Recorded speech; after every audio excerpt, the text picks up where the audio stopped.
اعوذ باللہ السمیع العلیم من الشیطان الرجیم من حمزہ ونفخہ ونفثہ بسم اللہ الرحمن الرحیم ربی یسر ولا تعسر وتمم بالخیر ربی زدنی علما ولا اقول لكم عندي خزائن الله ولا اعلم الغیب ولا اقول انی ملک ولا اقول للذین تزدری اعینکم لن یؤتیہم اللہ خیرا اللہ اعلم بما فی انفسہم انی اذا لمن الظالمین قالوا یا نوح قد جادلتنا فاکثرت جدالنا فأتنا بما تعدنا ان كنت من الصادقین۔ دو آیات مبارکہ ہیں سورہ ہود کی اور یہ 12واں سپارہ ہے۔ اور میں تم سے نہیں کہتا کہ میرے پاس اللہ کے خزانے ہیں، یعنی میں نے ایسا کوئی تم سے دعویٰ نہیں کیا کہ میرے پاس اللہ کے خزانے ہیں، اور نہ میں غیب جانتا ہوں، اور نہ میں کہتا ہوں کہ بے شک میں فرشتہ ہوں، اور نہ میں انہیں جنہیں تمہاری آنکھیں حقیر دیکھتی ہیں یہ کہتا ہوں کہ اللہ انہیں کوئی بھلائی نہیں دے گا۔ اللہ خوب جانتا ہے جو کچھ ان کے نفسوں میں ہے، یعنی ان کے دلوں میں جو کچھ بھی ہے اس کو کون اچھی طرح جانتا ہے؟ اللہ جانتا ہے۔ بے شک اگر میں نے یہ باتیں کہیں تب میں ضرور ظالموں سے ہوں گا، یعنی یہ جو بریکٹ میں ہے نا کہ تو یہ بات بظاہر آپ کو نظر نہیں آ رہی کہ یہاں کہ انی یعنی بے شک میں اذا لمن الظالمین، اس وقت میں ظالم ہو جاؤں گا۔ تو کب ہو جاؤں گا؟ کہ جو باتیں جس طرح کی تم کہہ رہے ہو نا، اگر میں نے یہ دعویٰ کیا کہ ہاں میرے پاس اللہ کے خزانے ہیں، میں جو چاہوں جس کو چاہوں دے دوں، میرے پاس علم غیب ہے، یعنی میں غیب کا علم جانتا ہوں، نہ ہی میں یہ دعویٰ کرتا ہوں کہ میں فرشتہ ہوں، ٹھیک ہے، اور نہ ہی میں یہ کہتا ہوں کہ یہ جو غریب لوگ ہیں جن کو تم کہتے ہو کہ یہ تو بہت چھوٹے لوگ ہیں، حقیر لوگ ہیں، کہ ان کے ساتھ کوئی بھلائی والا معاملہ نہیں ہوگا، میں اس طرح کی کوئی بات نہیں کہتا۔ اگر اس طرح کی باتیں کرنے والا ہو جاؤں تو یہ تو باتیں ظلم پر مبنی ہیں، جبکہ ظاہر ہے میں ایسا سوچ بھی نہیں سکتا، تصور بھی نہیں کر سکتا۔ نبی علیہ السلام کی شان تو بہت شان ہی والی ہوتی ہے۔ انہوں نے کہا، پھر جواب میں قوم نے کیا کہا؟ اے نوح، کوئی مطلب ادب آداب نہیں ہے، نام لے کے بس جو بھی منہ میں آیا بولنا شروع۔ انہوں نے کہا، اے نوح تو ہم سے جھگڑ چکا ہے نا۔ نوح علیہ السلام کی نصیحت کو کیا کہہ رہے ہیں؟ جھگڑے کا نام دے رہے ہیں، جنگ و جدل کہہ رہے ہیں۔ یعنی بات تو یہ ہو رہی ہے کہ نوح علیہ السلام ان کو سمجھا رہے ہیں، ان کو چاہ رہے ہیں کہ وہ اللہ تعالیٰ کی رحمت میں آ جائیں، اللہ تعالیٰ ان کو اپنے رحمت میں ڈھانپ لے۔ لیکن یہ بات نوح علیہ السلام کی نصیحت کو کیا کہہ رہے ہیں کہ نوح تم ہم سے جھگڑ چکے، یعنی تم نے ہم سے بہت جھگڑا کیا، بس ہمارے ساتھ بہت زیادہ جھگڑ چکا ہے، ٹھیک ہے، جدالنا بہت زیادہ، فاکثر تھا یعنی بہت، یعنی کثیر تعداد میں بہت زیادہ، یعنی بہت ٹائم تم نے لگایا اس میں، جیسے کہ قرآن نے بتایا بھی ہے نا کہ نوح علیہ السلام 950 برس ان کے درمیان رہے تھے۔ اب اس پر بھی بہت سے لوگ نا بہت بحث کرتے ہیں کہ نوح علیہ السلام زمین پر کتنا رہے تھے، کسی اور سیارے میں رہے تھے، اتنی فضول باتیں، حالانکہ زیادہ سوالات کرنے سے ہمارے نبی صلی اللہ علیہ وسلم نے منع فرمایا۔ فضول باتوں سے تو آپ نے بہت زیادہ منع فرمایا، اور آپ نے یہ بھی فرمایا کہ پچھلی قومیں ہلاک بھی اسی وجہ سے ہوئی تھی کہ وہ بہت زیادہ سوالات کرتی تھی، بہت زیادہ جرح بحث کرتی تھی۔ اب نوح علیہ السلام زمین پر کتنا رہے قرآن نے بیان کیا۔ ظاہر ہے قرآن نے یہ تو نہیں بیان کیا کسی اور سیارے میں رہے تھے، نہ ہی قرآن نے اس بحث کا، قرآن کے بتانے کا مقصد کیا ہے کہ نوح علیہ السلام زمین پر کتنا رہے تھے، یعنی بہت کثیر تعداد میں بہت زیادہ زمانے تک زمین پر رہے تھے نا۔ 1000 فرمایا قرآن نے کہ 1000 سال رہے تھے، 50 کم۔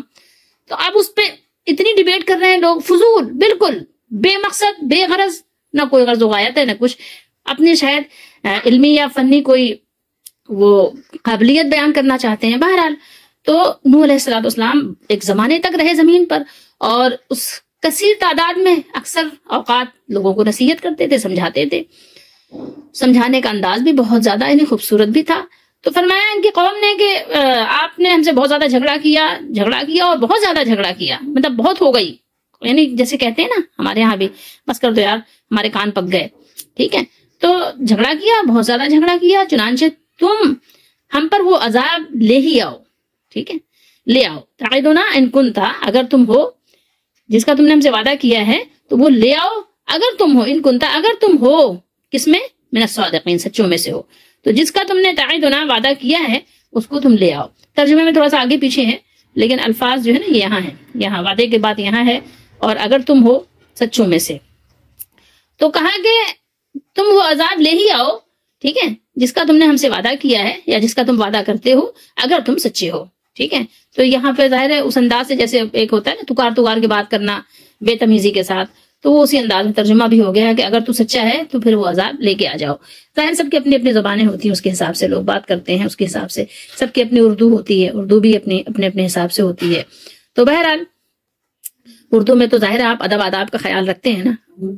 اب یہ ہے کہ کچھ لوگ کہتے ہیں کہ بھائی دیکھیں عربی میں تو اور آپ کا ہے ہی نہیں سلسلہ، ٹھیک ہے. اسی طریقے سے انگلش میں کہتے ہیں تو اور آپ کا سلسلہ ہی نہیں ہے. لیکن اگر عربی میں نہیں ہے تو نہیں ہے، اگر انگلش میں نہیں ہے تو نہیں ہے، لیکن اردو میں تو ہے نا. اردو میں تو کوئی بھی اپنے پڑھا لکھا انسان سمجھدار اپنے ابا سے نہیں کہتا ابا تو کہاں جائے گا، ابا تو کہاں سے آیا ہے، ابا تو کیا کر رہا ہے، ایسا تو کوئی بھی نہیں بولتا نا. اردو میں تو کم از کم نہیں بولتے سمجھدار لوگ، ان کی بات کر رہی ہوں. تو اسی طریقے سے آپ سمجھ لیجئے کہ جب آپ ترجمہ کیجئے تو اس کا خیال رکھیے کہ اردو میں اس طرح سے نہ کہیے تو تڑاک، کیونکہ اردو میں تو ادب آداب ہے. چھوٹوں سے دوسرے انداز سے بات کرتے ہیں، ان سے بھی ادب سے ہی کرتے ہیں، لیکن دوسرا انداز ہوتا ہے. تم کہہ دیتے ہیں، تو ویسے بھی نہیں کہتے، تم کہہ دیتے ہیں، اور بڑوں کو آپ جناب سے ہی بات کرتے ہیں. بہرحال یہ ایک بات تھی میں نے جو بس برصغیر تذکرہ بتائی آپ کو. اب یہ سارا بیان جو ہے نوح علیہ السلام کا ہی چل رہا ہے. ہر نبی نے دیکھے اس بات سے برات حاصل کی اور لوگوں کو بتایا کہ دیکھو میں نے اس طرح کے کوئی دعوے نہیں کیے ہیں جس کا تم تقاضا کر رہے ہو. اور یہ بات آپ دیکھیں تو نوح علیہ السلام ان کے جواب میں کہہ رہے ہیں جو انہوں نے کہا تھا کہ آپ جو ہے جواب کیا تھا جو ان لوگوں نے کہا کہ ہمیں تم اپنے جیسے ایک انسان نظر آتے ہو، ہے نا، اور یہ کہ ہم تم کو کسی بات میں اپنے سے برتر نہیں پاتے. تو اس پر نوح علیہ السلام فرماتے ہیں کہ ہاں میں واقعی تمہیں جیسا ایک بشر ہوں، نہ میرے پاس اللہ کے خزانے ہیں، نہ میں غیب کی باتیں جانتا ہوں، اور نہ میں فرشتہ ہونے کا دعویٰ کرتا ہوں. یعنی اس قسم کی کوئی فوقیت مجھ میں نہیں ہے کہ میں اس طرح کی کوئی بات تم سے کروں.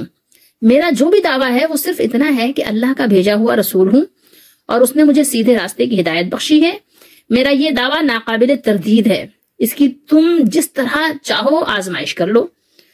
آپ انہیں خبر دے رہے ہیں کہ آپ اللہ کے رسول ہیں، اللہ وحدہ لا شریک کی عبادت کی دعوت کو قبول کر لو. ہم دعوت دے رہے ہیں اور اللہ تعالیٰ ہی نے آپ کو اس کا حکم دیا ہے، اور آپ اس کام پر ان سے کسی اجرت کا سوال بھی نہیں کرتے، بلکہ آپ ہر اس شخص کو یہ دعوت دیتے ہیں جس سے بھی آپ کی ملاقات ہو، خواہ وہ اعلیٰ درجے کا ہو یا ادنا کا ہو. جس کو لوگ سمجھتے ہیں اعلیٰ اور ادنا، تو یہ انسان کا معیار نہیں ہے. اعلیٰ اور ادنا تو کل حشر کے دن پتا چلے گا کہ اعلیٰ کون ہے ادنا کون ہے. لیکن انبیاء علیہ السلام یہ نہیں دیکھتے کہ یہ سبزی بیچنے والا ہے، یہ جوتے سینے والا ہے، ٹھیک ہے، یہ بوریے پہ بیٹھنے والا ہے، یہ محلات کا ہے، یہ بنگلے کا ہے، یہ جھوپڑی کا ہے. یہ نہیں دیکھتے. وہ یہ دیکھتے ہیں کہ قابلیت کس میں ہے. قابلیت ابو جہل میں نہیں تھی، قابلیت حضرت بلال میں تھی. سمجھ رہے ہیں بات کو؟ تو جو آپ کی دعوت پر لبیک کہے گا وہ نجات پائے گا. جو نبی کی دعوت یا نبی علیہ السلام کے بھیجے ہوئے جو مشن ہے اس کی دعوت دے، جو قرآن کی دعوت دے، حق پر مبنی بات. بہت سے لوگ قرآن لے کے چلتے ہیں لیکن بات ان کی حق پر نہیں ہوتی. خیر، اور آپ نے یہ بھی فرمایا کہ اللہ تعالیٰ کے خزانوں میں سے تصرف کرنے کی آپ کو کوئی قدرت نہیں ہے اور نہ آپ غیب جانتے ہیں.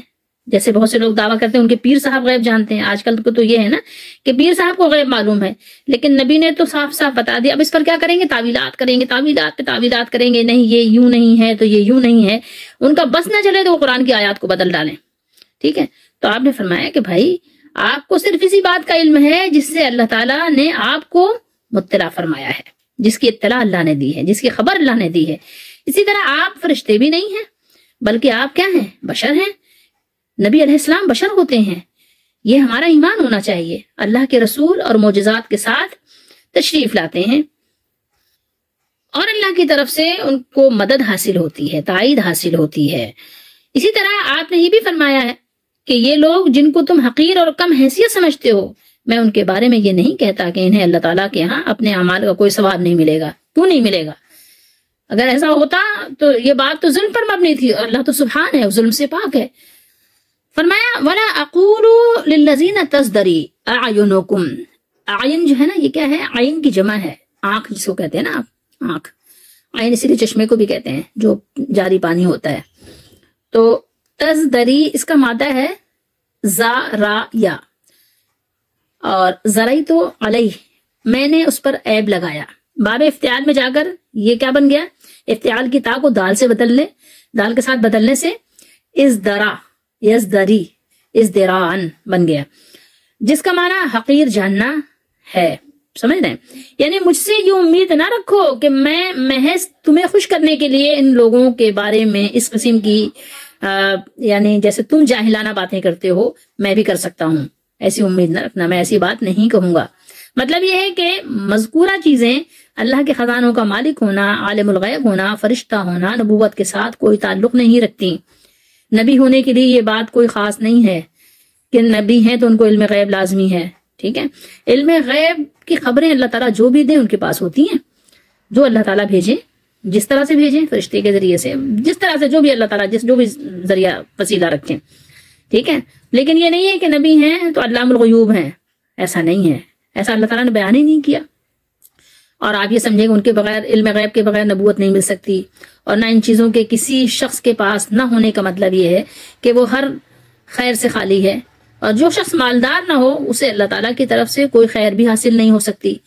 یہ تمہارے خیالات ہیں نا، یہ تمہاری ذہنیت ہے، بلکہ اللہ تعالیٰ قادر ہے کہ ناتوانوں کو عزت دیتا ہے اور عزت والوں کو دم بھر میں کیا کر دیتا ہے، ذلیل کر دیتا ہے. وہ اللہ تعالیٰ ایسے نہیں کرتے، کسی کے ساتھ ظلم نہیں کرتے، وہ ان کے عمل کے ہی بدلے میں ہی ہوتا ہے. اس وقت بھی یہ لوگ اپنے رب پر ایمان اور اس کے رسول کی پیروی کی بدولت تم سے زیادہ باعزت اور شریف ہیں. ٹھیک ہے، آج کے وقت بھی، اس وقت بھی، اس وقت بھی، یعنی ہر صورت میں جن کا دل ایمان سے بھرپور ہے، جو ایمان والے ہیں، جو ان کے دلوں میں ہے، اسے اللہ خوب جانتے ہیں. اگر وہ باطن میں بھی مومن ہیں، جیسا کہ ان کے ظاہر حال سے معلوم ہوتا ہے کہ وہ مومن ہیں، تو انہیں اچھا بدلہ ملے گا. اور اگر ان کے ایمان لانے کے بعد کوئی بھی ان کے بارے میں بری بات کہتا ہے تو وہ ظالم ہے، اور ایسی بات کہتا ہے جس کا اسے علم ہی نہیں. جب نبی علیہ السلام اتنے صاف اور واضح انداز میں بات کر رہے ہیں تو آپ کہتے ہیں میرے پیروں کو علم غیب ہے.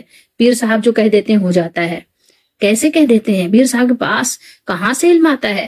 تو آپ نے اپنے پیر صاحب کو گویا کہ نبی بنا دیا. فرشتے آتے ہیں ان کو علم بتاتے ہیں، علم کی خبریں دیتے ہیں ان کو، غیب کی خبریں دیتے ہیں، کل آنے والے کل کی خبریں دیتے ہیں فرشتے. جبھی تو آپ اپنے پیر صاحب کے بارے میں یا کسی بزرگ کے بارے میں آپ نے یہ امید لگائی ہوئی ہے. آپ سوچیں، خاموشی کے ساتھ آپ نے اپنے پیر صاحب کو نبی کا درجہ دیا ہوا ہے. زبان سے کہہ تو نہیں رہے ہیں لیکن سارے درجے آپ نے وہی دیے ہوئے ہیں، بلکہ اس سے زیادہ درجہ دیا ہوا ہے. نبی سے بڑھ کر بھی درجہ آپ نے اپنے پیر صاحب کو دیا ہوا ہے. غور کیجئے گا تو آپ کو پتہ چلے گا کہ آپ کیا کر رہے ہیں. قرآن کے خلاف سارے عقیدے آپ نے بنائے ہوئے ہیں. اللہ کے جلیل القدر نبی تو یہ فرماتے ہیں کہ میرے پاس اللہ کے خزانے نہیں ہیں، لیکن یہ جو عوام الناس ہے، یہ مریدوں کا دعویٰ ہے کہ ان کے پیر صاحب جو کچھ چاہیں وہ عطا کر دیتے ہیں. بہرحال ان چیزوں کو کوئی بدل نہیں سکتا. ظاہر جو ذہنیت جس کی ہے وہ اللہ ہی بدلے تو یا انسان خود کوشش کرے، وہ دعا کرے، اور یا یہ کہ اللہ تعالیٰ خاص اپنی رحمت فرمائے، ورنہ انسانوں کے بس کی بات نہیں ہے. جب نبی علیہ السلام کی دعوت جن لوگ دلوں پہ اثر نہیں کی تو انہی کی نسلوں کی دلوں پر عوام الناس کی دعوت کیسے اثر کر سکتی ہے؟ آپ سوچ سکتے ہیں، اندازہ لگا سکتے ہیں. بہرحال تو یہاں پر فرمایا کہ اگر ان کے دلوں میں ایمان اور اخلاص ہے، اللہ تعالیٰ جانتے ہیں ایمان والوں کو بھی، مومنوں کو بھی، مخلصوں کو بھی، تو اللہ تعالیٰ کے یہاں ضرور وہ اجر پائیں گے. تم اور میں مل کر بھی انہیں اس اجر سے محروم نہیں کر سکتے. دنیا میں تو تم چھین لیتے ہو نا، ان کے منہ کا نوالہ بھی چھین لیتے ہو، ٹھیک ہے، ان کی روزی چھین لیتے ہو، ان سے دن بھر کام کروانے کے بعد تھوڑی سی اجرت دیتے ہو، جتنا تمہارا بس چلتا ہے ان کے ساتھ ظلم ڈھاتے ہو. ٹھیک ہے، تم تو خود بڑی بڑی کاروں میں اور جہاز میں اور ایئر کنڈیشن میں سفر کرتے ہو، اور عوام الناس کو اتنے پیسے بھی، اتنی اجرت بھی نہیں دیتے کہ وہ بسوں میں سفر کر سکیں. کتنی دور بیچارے پیسے بچانے کے لیے پیدل سفر کرتے ہیں.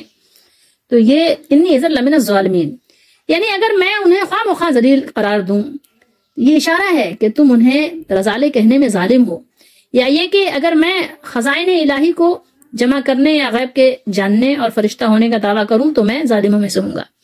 میں نے ایسا کچھ دعویٰ نہیں کیا، اللہ کو معلوم ہے، کیونکہ نبی علیہ السلام بس ٹو دا پوائنٹ بات کرتے ہیں، آگے پیچھے ادھر ادھر کی بات کرتے ہی نہیں ہیں.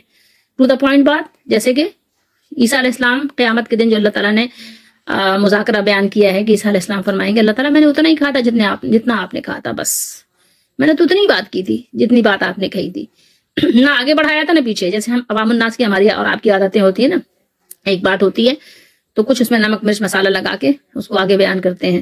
اسی لیے نا ایک مقولہ مشہور ہے نا، محاورہ، کہ رائی کا پہاڑ، جب وہ رائی ہوتی ہے اور وہ بات رائی جو ہے، رائی کی بات کو آگے بڑھاتے لوگ پھر اس کو کیا کہتے ہیں، جب بات آگے جاتی ہے تو پہاڑ بن جاتا ہے. ٹھیک ہے، رائی کے تذکروں کو پہاڑ کا تذکرہ بنا دیتے ہیں. تو یہ عوام الناس کی عادت ہوتی ہے. نبی علیہ السلام ٹو دا پوائنٹ بات کرتے ہیں. سیغے دیکھیے، لن یؤتیہم اللہ خیرا، میں یہ نہیں کہتا ہوں کہ اللہ انہیں کوئی بھلائی نہیں دے گا، ان کو کوئی خیر ان کو نہیں ملے گی، ان کو کوئی خیر عطا نہیں کی جائے گی، ایسا ہرگز نہیں کہہ سکتا میں۔ تم تو یہ کہتے ہو نا کہ یہ رذیل اور خستہ حال لوگ اس قابل نہیں کہ ان پر اللہ تعالیٰ کا فضل و کرم ہو، میں تو ایسا نہیں کہہ سکتا، کیونکہ اللہ تعالیٰ ظاہر کو نہیں دیکھتے بلکہ دل کو دیکھتے ہیں۔ اللہ ان کے دلوں میں کیا ہے اللہ جانتے ہیں۔ اگر ان کا باطن درست ہوا، ان کا اندر کا درست ہوا، ان کا سینہ نور توحید سے منور ہوا، تو ان کی ظاہری خستہ حالی کے باوجود اللہ انہیں اپنی خیرات و برکات سے مالا مال فرما دیں گے۔ پھر کیا ہوا؟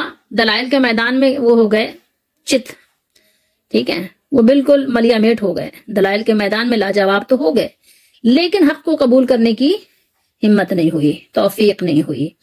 کیوں؟ اس لیے کہ جب انسان ضدی ہو جاتا ہے نا تو پھر وہ اپنی بڑائی، اپنی فوقیت، اپنی برتری اسی میں سمجھتا ہے کہ میں اپنی بات پہ اڑا رہوں، حق کو قبول کرنے میں نہیں سمجھتا کہ میری جیت اس میں ہے، اپنی جیت سمجھتا ہے کہ اڑے رہنے میں ہماری جیت ہے، اور ہار جیت کے چکر میں ہی وہ جہنم کا رستہ پکڑ لیتا ہے۔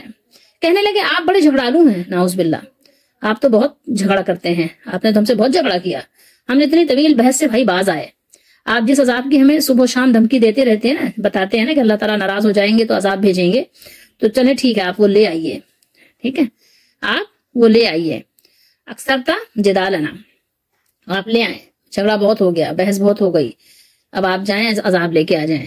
میں نے وہ آیت تلاوت نہیں کی، آیت نمبر 33، لیکن نوح علیہ السلام نے جواب میں فرمایا کہ میرے مولا کے اختیار میں ہے، یہ تو عذاب لانا بھی میرے اختیار میں نہیں ہے، میں نے یہ بھی دعویٰ آپ سے نہیں کیا ہے، یہ میرے مالک کے اختیار میں ہے، جب وہ مناسب سمجھے گا نا تو عذاب نازل کر دے گا، اور پھر تمہیں بچ نکلنے کی کوئی راہ نہیں ملے گی، پھر تم بچ کر جا نہیں سکتے، اپنے آپ کو بچا نہیں سکتے، ایک رگ اگر تمہاری اللہ تعالیٰ آگے پیچھے کر دینا تو تمہارا حشر نشر ہو جائے، اسے بے چین پھرتے رہو۔ بہت سے لوگ بہت رنگ رلیاں مناتے ہیں اور منانے کے لیے نکلتے ہیں، اللہ تعالیٰ ان کے تمام منصوبوں کو ناکام بنا دیتے ہیں۔ جو لوگ اللہ کا عذاب مانگتے ہیں وہ بڑے ناسمجھ ہوتے ہیں، بہت نادان ہوتے ہیں، وہ بے وقوف لوگ ہوتے ہیں۔ بے وقوفوں کی پہچان کرنی ہو تو دیکھ لیں ان کی باتوں سے اندازہ ہو جاتا ہے۔ تو بہرحال نوح علیہ السلام ایک مدت دراز تک 950 سال، سورہ عنکبوت میں ہے نا 950 سال دن رات ایک شخص کو اور پوری مجلس کو اور پوری قوم کو، سورہ نوح میں آپ دیکھیے آپ کو رونا آ جائے گا، اللہ کی توحید سمجھاتے رہے۔ نوح علیہ السلام نے تھکن کا اظہار نہیں کیا۔ ہم تو دین کے معاملے میں تھک جاتے ہیں، ہم تو ایسے ہیں جیسے چلتے پھرتے لاشیں، ہے نا، کہ بس کھاتے ہیں پیتے ہیں سوتے ہیں اور ہمارا کوئی غرض کوئی مقصد رہ ہی نہیں گیا زندگی کا۔ لیکن نوح علیہ السلام اور انبیاء علیہ السلام نہ تھکتے ہیں اور نہ ہمت ہارتے ہیں، تو وہ بھی نہ تھکے اور نہ ہمت ہاری، تو بجائے اس کے کہ ان کی قوم ایمان لے آتی یا اللہ سے درخواست کرتی کہ اے اللہ اگر نوح علیہ السلام کی بات سچ ہے تو اس کے لیے ہمارے سینے کھول دیجئے، اللہ تعالیٰ ہمارا سینہ شرح کر دیجئے، نوح علیہ السلام سچے ہیں اور اللہ آپ کے نبی ہیں تو ہمیں ان کی پیروی کرنے کی توفیق دے دیجئے۔ دعا یہی کرنی چاہیے ہمیشہ کہ اللہ تعالیٰ ہمیں حق کی قبولیت کی توفیق دیجئے، یہ نہ دعا کریں کہ اللہ اس فرقے سے اس فرقے سے اس فرقے سے، اس مولوی سے اس مولوی سے، اس شیخ سے ہمیں وابستہ رکھیے، نہیں، دعا کریں کہ اللہ ہمیں سیدھے راستے کی، جو راستہ آپ کو پسند ہے اس راستے کی ہمیں توفیق دیجئے، اس راستے کے لیے ہمارا سینہ شرح کر دیجئے، کھول دیجئے، ہمارے سینے کو کھول دیجئے۔ نہیں، بے وقوف لوگوں نے کہا کہ یہ الٹا چلتے ہیں نا، الٹی بات کرتے ہیں کہ اگر آپ سچے ہیں تو عذاب الہی لانے کا جو آپ نے وعدہ کیا پورا کر دیجئے۔ سوچئے ذرا تھوڑی دیر کے لیے غور کریں آپ، یہ اس بات کی مثال ہے کہ شرک انسان کو عقل اور فطرت الہی پر چلنے سے کس حد تک محروم کر دیتا ہے۔ یعنی شرک جو ہے ایسا زہر ہے جو آپ کی عقلوں کو چاٹ ڈالتا ہے، جیسے نگلیریا وغیرہ ہے نا، کہتے ہیں کہ وہ دماغ کو کھا لیتا ہے اور انسان مر جاتا ہے اور بہت جلدی یہ کام ہوتا ہے، ایسے شرک کا معاملہ بھی ہے۔ اگر انسان توبہ نہ کرے تو شرک کرنے والے، کفر کرنے والوں کی عقلوں کو بھی ایسا یعنی جراثیم لگ جاتے ہیں کہ ان کو بالکل برباد کر دیتے ہیں۔ اور اس کی بھی کہ مشرک پرانے زمانے کا ہو یا نئے زمانے کا ہو، جدید ہو یا قدیم، ٹھیک ہے، آخری پیغمبر نبی کریم صلی اللہ علیہ وآلہ وسلم کی امت کے جتنے مشرک ہیں ان کو بھی دیکھ لیجئے اور پرانے جتنے گزرے ہیں، دونوں کا ایک ہی طرح کا حال ہے، ایک ہی جیسی عقل ہے، ٹھیک ہے، بالکل عقل سے خالی ہو جاتے ہیں۔ جیسے ابو جہل کو آپ دیکھ لیں، مشرکین مکہ کو دیکھ لیں، نبی کریم صلی اللہ تعالیٰ علیہ وآلہ وسلم کے سچا نبی ہونے کی صورت میں کیا دعا کی تھی، قرآن میں پڑھ چکے ہیں نا آپ سورہ انفال میں، کہ دعا کر رہے ہیں خانہ کعبہ کا غلاف پکڑ کے کہ اللہ تعالیٰ اگر یہ سچے نبی ہیں تو کیا کر دیں؟ پتھر برسا دیں۔ اب آپ سوچ سکتے ہیں کہ عقلوں کو پر کس قدر یعنی بڑی چٹان پڑ گئی ہے کہ کوئی بات سمجھتے معلوم ہی نہیں ہوتے۔ بہرحال ہمیں اور آپ کو اللہ سے دعا کرنی چاہیے کہ اللہ تعالیٰ ہم سب کو سمجھ دے اور ہم حق بات کو سمجھیں اور حق بات کو قبول کریں اور حق کی اتباع کرنے کے لیے اللہ سے دعا کریں اور ایمان رکھیں کہ دیکھیں سارا اختیار، سارا علم اللہ کے پاس ہے۔ اللہ انبیاء علیہ السلام کو اس لیے بھیجتے ہیں تاکہ لوگ راہ راست پر آ جائیں، تاکہ لوگ اللہ تعالیٰ کی توحید کو مان لیں، سمجھ لیں، تاکہ حجت قائم ہو جائے۔ اللہ تعالیٰ ہم سب کو توفیق دے کہ ہم ماننے والوں میں ہوں اور ہم ہدایت والوں میں ہوں اور ہم جنت والوں میں ہوں، اور اللہ تعالیٰ ہماری دستگیری فرمائے، آمین۔